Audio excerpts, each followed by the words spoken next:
It's almost like the universe is saying, Chris, don't film. Yeah. Anyway, I filmed. I was shooting a video and storage got filled up. I thought I deleted videos. I didn't. Anyway, talk about what I'm doing here. I decided after the fight that if I really want to make sure I get some shit done tomorrow, like I really need to take care of this. So even though my back's still hurting, I decided to grab my old chair, my old computer chair, and now I'm like rolling around out here, sitting and listening to stuff on the phone and putting stuff together.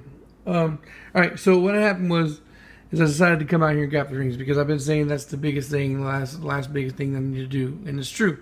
So and I also mentioned the other day or earlier today that I decided I was going to gap a little bigger, and I guess it was a good call. Why?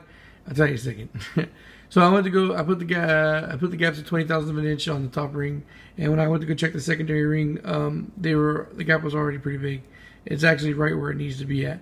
When I went to check it, it's about 26 thousandths of an inch. Now, why do I say 26 thousandths? About is because my feeler gauges go from 25 to 28 because they're pieces of shit.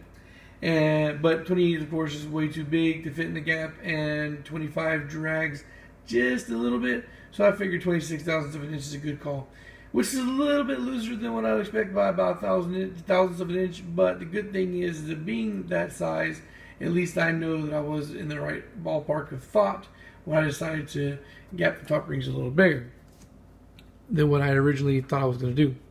All right, so now why I decided to go ahead and put the crank in here is because I went to go remove the rod bolts, and they're all like stuck in there real good. So that means I'm going to have to go get my impact gun out of the shop and break them loose, and I didn't feel like going out there because I'm already in boxer mode and it's raining and my grass sucks sandals right off my feet. So yeah, I'll do that later.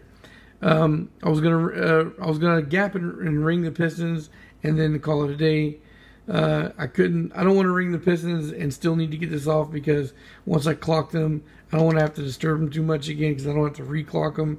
Don't want to repeat things again. So instead, to salvage the night, I decided to go ahead and install the crankshaft. I haven't torqued anything down yet. I've still got one cap. But the main reason why I'm deciding to film now is because I just wanted to show you the bearings. You see that those grooves there? Usually on the cap side of the main bearings, you don't get oil grooves, so that's something added there. I also wanted to mention that these bearings they feel strong, but they also feel lighter than usual. Like especially like with the thrust washers, they felt much lighter than what I'm used to feeling. But but at the same time, it gives you like the sense of strength when you're handling them. Also, I wanted to show you some cool stuff. And packaging wise, they're individually packaged. Each bearing shell is individually packaged, and I've never seen that before. And I guess that explains why this box was so thick, because each side has top and bottom had its own packaging. Yeah, every other bearing I've ever bought, including ECLs, they all come single wrap, stacked together. That was something. Also, these are King the black bearings. I think those are actually the performance side of King's racing bearings. Because they have the regular and then they have the racing version, regular bearings. And because I've bought them before, and I think that not only is the color different, but also the design things like that. So yeah, that's neat. Cool. Oh fuck! Fuck's sake!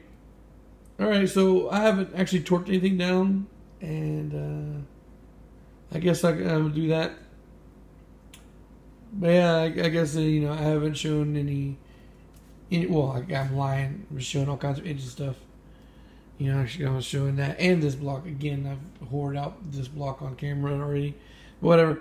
I guess to give another little update on the block itself, I did buy some cheap little thingies here. Thingies for the breather kit adapters, thingy, whatnot.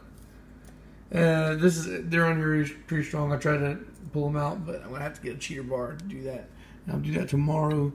The only thing I can say about my cheap breather fittings I bought, they're ugly, but yeah. I'm just going to paint over them so that way they're not as ugly. And the main reason why, because I've had a lot of people ask me over the time, do you need an oil catch can or whatnot? And I'm like, nah, you don't need one. The main reason why I'm doing this is because I have 2 catch cans that I got for free from a friend of mine. So I'm going to make use of them. And the second reason is because I have decided I am going to go ahead and go with the higher horsepower. I'm going to shoot for the 500 or 500 plus, right around the 500 mark. Like, as soon as we touch 500, I'm like, all right, clean up the tune. That's where we're going to leave it. So I figured that I will go ahead and add the breather box in there because we're going to be talking about high boost levels. Now it's a V18. I'm going to be using a GSR head, so I don't expect it to take like 1,000,000 pounds of boost to get there. But I'm using a turbo that's rated for like 500 plus horsepower or whatnot. But like if you watch my Turbo Talk videos before, once you're starting to push to where the max limitations are of the turbo, then you're going to be needing to run lots of boost to get there. So, I know that also has a factor in on the size of the engine or whatnot. But anyway, that's just I figured lots of boost, lots of horsepower. Why not go ahead and run the breather box? And free, of course. Free is a big factor.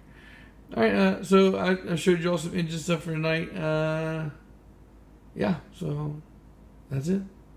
Talk to you later. Peace.